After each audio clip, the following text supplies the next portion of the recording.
اعوذ باللہ من الشیطان الرجیم، بسم اللہ الرحمن الرحیم۔ السلام علیکم بھائیو، آج کا میرا جو ٹاپک ہے وہ ہے نماز قائم کرنا۔ نماز دین کا ستون ہے۔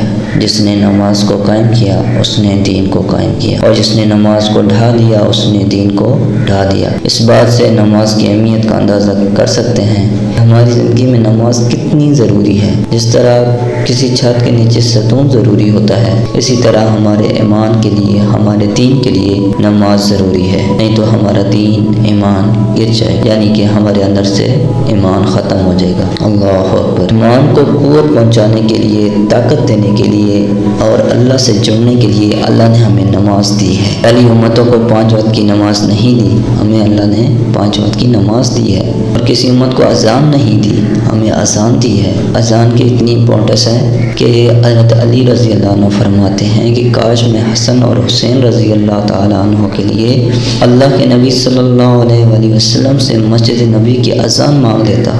اتنا درجہ ہے اذان کا۔ اور ایک اور واقعہ ہے، جنگ قدسیہ میں مؤذن زخمی ہو گئے تو اذان دینے کے لیے اتنے بندے اکٹھے ہو گئے کہ قرہ ڈالنا پڑا، اتنے بندے اکٹھے ہو گئے۔ حضرت عمر رضی اللہ عنہ فرماتے ہیں کہ اگر میں امیر المومنین نہ ہوتا تو میں اذان مانگ لیتا۔ اور خود حضور پاک صلی اللہ علیہ وسلم نے بھی فرمایا ہے کہ اگر لوگوں کو یہ پتہ چل جائے کہ اذان دینے اور پہلی رکعت میں نماز پڑھنے کا ثواب کتنا ہے تو لوگ اذان دینے کے لیے قرہ ڈالتے، اور عشاء فجر کی نماز کے لیے لوگ اپنے آپ کو گھسیٹ کے لے کر آتے۔ اتنا زیادہ ثواب ہے پہلی رکعت میں نماز پڑھنے کا اور اذان دینے۔ جنت میں جانے سے پہلے اسلم کو جب اللہ پاک براق میں بٹھائیں گے نا تو اس براق کی رسی جو ہے وہ نیچے گر جائے گی، یعنی کہ اس کو پکڑنے کے لیے کوئی کوچوان آئے گا۔ سب دوسرے کی طرف دیکھنا شروع ہو جائیں گے کہ کون ہے، سارے ایک دوسرے کی طرف دیکھیں گے۔ تو اللہ کے نبی صلی اللہ علیہ وآلہ وسلم بلال رضی اللہ تعالیٰ عنہ کو بلائیں گے کہ بلال رسی پکڑ۔ اتنا درجہ ہے اذان کا، مؤذن کا۔ سبحان۔ کربلا کے میدان میں حسین رضی اللہ تعالیٰ نے شمر کے پاس ایک قاصد بھیجا کہ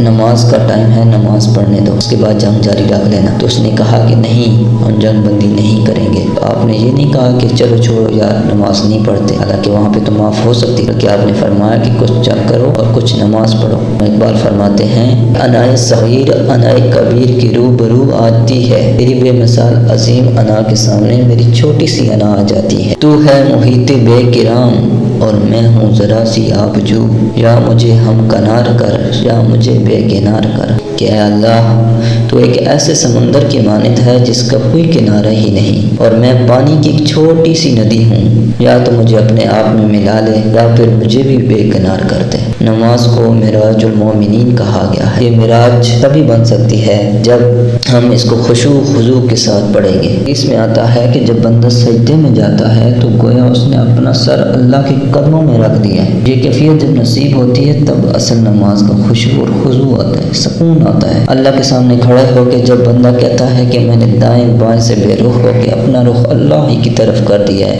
اللہ ہی کی طرف جھکا لیا ہے، اب نماز مومن کے لیے معراج جیسی ہے۔ انسان کی زندگی میں ہر چیز موو کر سکتی ہے لیکن نماز نہیں شفٹ ہو سکتی۔ زندگی میں ہر چیز کو شفٹ کر دینا بٹ نماز کو شفٹ نہیں کرنا۔ قیام میں صرف نماز کو قائم کرنا یہ نہیں ہے کہ نماز پڑھنا، بلکہ اچھے طریقے سے وضو کرنا، نماز اچھے طریقے سے پڑھنا، رکوع سجود میں خیال کرنا اللہ میرے سامنے ہے اور وہ مجھے دیکھ رہا ہے، سن رہا ہے۔ اگلے دن میرے ایک دوست نے پوسٹ کی تھی کہ سردی میں جب وضو کرنا مشکل لگے بس یہ سوچا کریں کہ اپنے گناہ دھونے لگے۔ قرآن پاک میں 700 دفعہ نماز کا بیان آیا ہے، 700 دفعہ۔ بے شک نماز بے حیائی اور برے کاموں سے روکتی ہے۔ ایک اور آیت کا ترجمہ ہے کہ جب ان سے پوچھا جائے گا کہ تمہیں دوزخ میں کیا چیز لے آئی، تو وہ بولیں گے ہم نماز نہیں پڑھتے تھے۔ اللہ اکبر۔ میرے بھائیو ٹائم تھوڑا ہے، خدا کے لیے لوٹ آؤ۔ ہمارے نبی صلی اللہ علیہ وآلہ وسلم جب دنیا سے جا رہے تھے تو ان کی زبان مبارک سے یہی جاری تھا، الصلاۃ الصلاۃ الصلاۃ، نماز نماز نماز، میری امت نماز کو مت چھوڑنا۔ اور ہم آج اپنا محاسبہ کریں کہ ہم کتنی نماز پڑھتے ہیں۔ اول تو پڑھتے کوئی نہیں، جو پڑھتے ہیں وہ بھی کوے کی طرح چونچ مار کے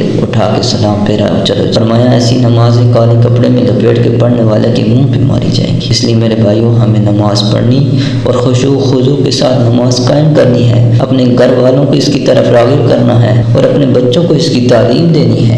رسول اللہ صلی اللہ علیہ وسلم نے فرمایا جب تمہارے بچے 7 برس کے ہو جائیں تو انہیں نماز کے متعلق حکم دو، اور جب وہ 10 برس کے ہو جائیں تو وہ اس میں کوتاہی کریں انہیں اس پر سزا دو اور ان کے بستر الگ کر دو۔ جب خود نماز پڑھیں گے تو تبھی اپنے بچوں کو بھی اس کی طرف راغب کریں گے، اور خود ہی نماز نہیں پڑھیں گے تو بچوں کو اس کی طرف کیا راغب کریں گے۔ ایک اور حدیث میں ہے کہ رسول اللہ صلی اللہ علیہ وسلم خزاں کے موسم میں باہر نکلے تو وسلم نے ایک شاخ کو پکڑ کے جھاڑا تو اس پر سے پتے گرنے لگے۔ وسلم نے فرمایا کہ جب مومن خشوع و خضوع کے ساتھ صرف اللہ کے لیے یکسو ہو کر نماز پڑھتا ہے تو اس کے گناہ اس طرح مٹ جاتے ہیں، گر جاتے ہیں گناہ۔ سبحان اللہ۔ اور حضرت انس رضی اللہ تعالیٰ عنہ بیان کرتے ہیں کہ ایک آدمی آیا، اس نے عرض کیا اللہ کے رسول صلی اللہ علیہ وسلم میں معجب حد والا عمل کر بیٹھا ہوں، یعنی کہ میں نے بہت بڑا گناہ کر دیا ہے۔ راوی بیان کرتے ہیں کہ وسلم نے اس سے عمل کے متعلق کچھ دریافت نہ کیا۔ اتنے میں نماز کا وقت ہو گیا تو اس نے رسول اللہ صلی اللہ علیہ وسلم کے ساتھ نماز پڑھی۔ جب نبی صلی اللہ علیہ وسلم نماز ادا کر چکے تو وہ آدمی کھڑا ہوا،